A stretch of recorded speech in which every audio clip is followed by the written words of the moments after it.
And that was for reporters, the France24 investigative and news magazine. Laurent Leylekian, former Director General of the Euro-Armenian Federation for Justice and Democracy.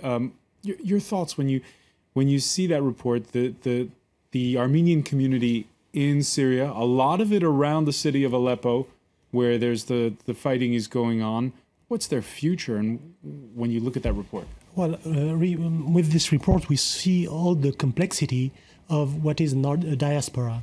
Those people are not some immigrants from Armenia. They are some native inhabitants from Syria.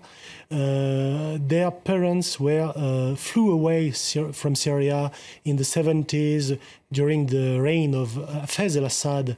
They went to Lebanon. Then they came back. They went to Lebanon because they were oppressed by Hafez al-Assad. Then the civil war broke out in Lebanon. They came back in Syria, and now they are forced to fly away to Armenia. And beforehand, those people, for most of them, their ancestors were from Cilicia in southern Turkey, the region of Adana, Mersin, and so on. So I think that this gives the global pictures of what is a diaspora, and I don't know what will be their future. As this reportage is showing us, they don't want to stay in Armenia. In my mind, not because that's worse in Armenia, or not necessarily, but because that's not their culture. There is a difference of culture. Present-day Armenia came from the old Eastern and Russian Armenia, the Persian and Russian Armenia, and those people came from what we call the Western Armenia, which doesn't exist anymore in Turkey, and then for a very long time there is a discrepancy of culture between the two sides. So many of them prefer to go in Europe or in the United States rather than to stay in Armenia. And the fact that they're Arab speaking, how are they received in Yerevan? In my opinion, that's not the point. The fact that they are Arab speaking, because they are, in Syria there are some closed communities. That's the old Ottoman system of the millets with some neighboring communities, and of course they are Arab speaking, but among them they are speaking Armenian. But they are speaking the Western dialectal form of Armenian, whereas in Armenia people are speaking the Eastern form. So that's the difference of a slight difference of language, but less slight difference of culture. Majid Rafizadeh, full disclosure, when the conflict broke out, most of us here in the West, we didn't really we looked at the map of the region. And we looked at Iraq, we looked at Syria, we looked at Turkey, we looked at Armenia. We didn't look at this as the former Ottoman Empire. And now we're seeing with that report that there's still the effects of things that happened a long time ago that are coming back to roost in a certain way. I think you're absolutely correct, and there are reports from some of the members of the Islamic State of Iraq and Levant talking about going back to the pre-Sykes-Picot agreement and removing the borders. Sykes-Picot was that border created by the French and the British after World War I. Right. And what is, I think what you're seeing here is really three concentric, you can say, forces of tension happening simultaneously, which is unique when the domestic conflicts erupts in a country. We have domestic first circle of tension. We have domestic the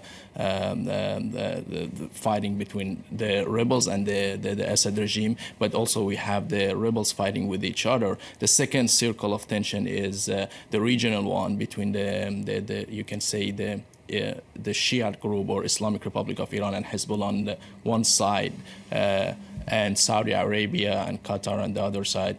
Then you have the international circle between the United States or the West, if you rather say, and Russia and China on the other side. So this is really highlights the complexity of the conflict. But I think one thing I would like to emphasize is that what we're seeing here is that both Assad regime and the rebels are increasingly using three elements.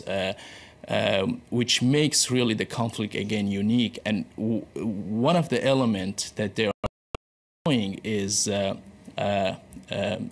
employ nationalism, the concept of nationalism. The second issue is the sectarianism, and the third one is ideology. So every tactic or strategy they use, they evoke one of these elements in order to justify their action. So I think there is really, you cannot find any country that use these three elements to the extent that the rebels or the Syrian government are using simultaneously.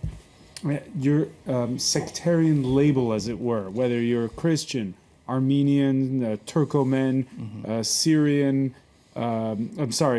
Shiites, Sunni, was this something that you wore on your sleeve before 3 years ago in Syria?